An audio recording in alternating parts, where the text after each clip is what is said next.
norms or regulations which someone should know about when they're thinking about fencing? Like, is there something like that? Any compliance or any issues with the law? Not particularly. The reason being is because whatever you're doing, it is for your own property. Okay. So and you're doing within your property or on the boundary of your property. So it's your property, so you can do anything that you want. Like a myth that a lot of people have is that, let's say, electric fencing is banned in law, is banned, or you can't do. You need to take permissions. It's actually a myth. You can do electric fencing in your property as well. But even we suggest that you should ideally be doing the electric fencing on top of a compound wall, because let's say you are in a city, it's not a good idea to have an electric fence from the ground, because you could have kids coming. So it is, even though it is safe, but still they would get a shock. So that is where we come in. Like, we really suggest, like, and having done like say 700 properties and like supply to like almost like 2,000 different properties. So we really know every possible scenario. So we suggest that.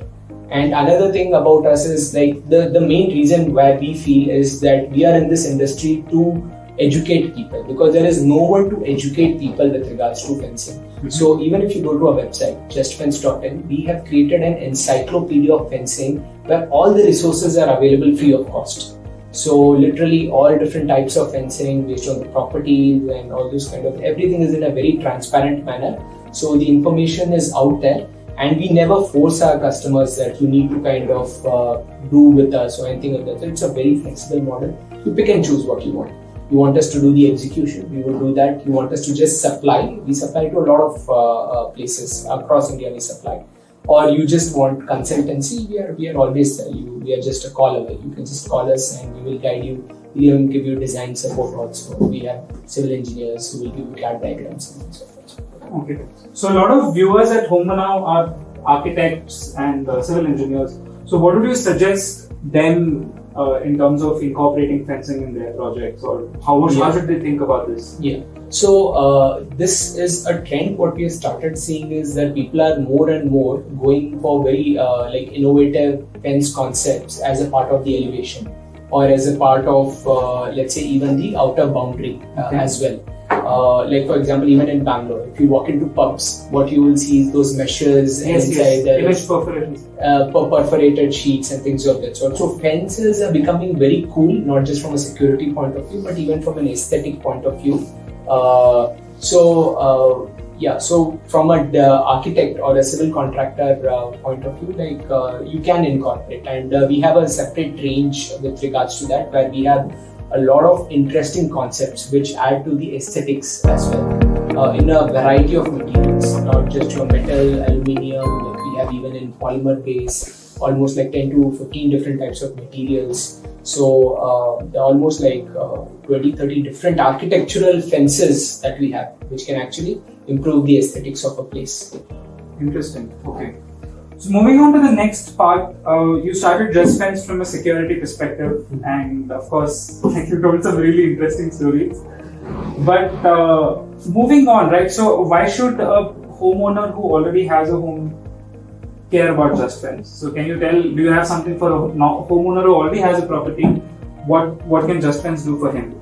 Yeah. So a trend what we have seen, this is particularly after the lockdown and things, is that people want to kind of have a lot of interesting things. They want to reconnect back to nature, or they want to develop, let's say, a garden in their backyard kind of a thing, or they want to convert their terrace into a terrace garden, or they want to do sports in the terrace. So where we come in is we have helped a lot of to convert a lot of terraces into your sports courts. So we do the fencing on top of the compound wall. Also, what can be done is that the terrace, or let's say if you have a wide balcony, that can be converted into a very nice area where you can just relax, you can have some greenery over there. So we have some fence concepts which can be kind of used there as well to increase the height of the terrace more from a security point of view, and also something that would add to the aesthetics. So this is a trend that we have seen a lot, and also in the garden areas. Like to kind of do demarcations. You have those white picket fences, what you see in American movies. So we do that as well. So that is something we have seen a huge a lot of people coming forward and inquiring about those, and that's definitely like in trend. And again, one point, a very important point, what I've not mentioned is the number one reason why people actually come or do fencing is because it saves on cost. I can understand. So, because let's say if you are fencing a property, the cost of that is much lesser than say if you build a compound wall. Oh, okay. From that perspective. Yes. So many times to save on money, you do fencing. So similarly, let's say when you are doing a terrace, let's say you want to increase the height of a wall or whatever. If you would do it, let's say in a civil kind of a fashion, that would be very expensive. It would be very expensive, and it's a kind of a this thing. So exactly. So fencing, how long would it take?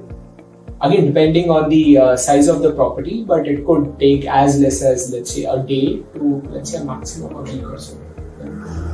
Wow. This terrace fencing idea is really interesting to me because I have had a personal experience where we lived in a rented house and the terrace was huge. So we would end up playing over there occasionally. This was just in the first floor. Now, my younger brother once was sitting on the compound wall, and I guess, I don't know what happened, if it got dehydrated or what, he actually fell down. Nothing happened to him. That was the biggest shocker to us, and it's a great fortune. But we stopped playing on our terrace after that. So, how secure is your terrace fence? If I were to ask? So there are like multiple types of fencing that can be done. So most of the fencing are so there are metal and non-metal. They fall into two categories. So the metal ones are of course very robust, and even for the non-metal ones, we create a metal frame. So it's quite kind of stable and based on the design of the home or whatever, different fence concepts can be kind of thought of. Interesting. Okay. So moving on to the next part. Let's talk about the cost factor. So you brought that up, compound wall versus fence and all that. Yeah. So typically, like say for the bare minimum cost, say I have a 30 by 40 plot. Yeah. Like how much would a barbed wire fence? What's the recommended height according to you? So the standard is about 5 feet. Depends. Yeah. So 5 feet. If I want to get a barbed wire fencing done in a 30 by 40 plot, how long does it take and how much would it end up costing? Yeah. If it's simple flat plot. Yeah. So one of the I'll come to the costing. So let's say a 30 by 40 plot. Let's take that as an example.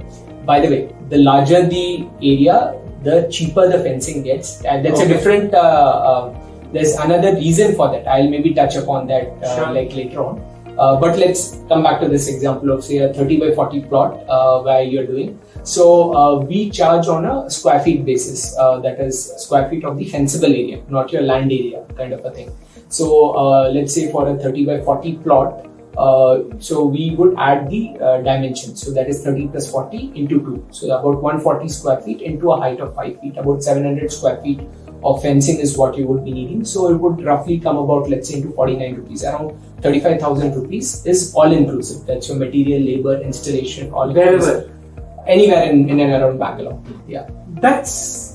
So that's a standard package. You can remove certain things and can go lesser. You want to add a few things, you can add more. You can add a gate. Basically, at the bare minimum, someone should be okay spending 35. Look, from my perspective, 35,000 does not seem like a lot of money to protect at least bare minimum your property. Wow, I think many people, I can see why you're telling it's so much better than a compound wall and all that. Yeah, well, if you are going for a compound wall, you would end up spending anywhere between, let's say, 400 rupees per square feet, 300 to 400 rupees per square feet. So that's also one of the reasons why people don't fence, because they think, oh, if I have to build a compound wall, I will end up, let's say, saying 700 into, let's say, 2 lakh rupees or 3 lakh rupees. Wow. I don't have 3 lakh rupees now. So at least this is something very basic that you can get it done, and let's say later on, if you want, you can always upgrade it. Yeah. And many of these materials are reusable, so you can move to another property or anything like that. Interesting.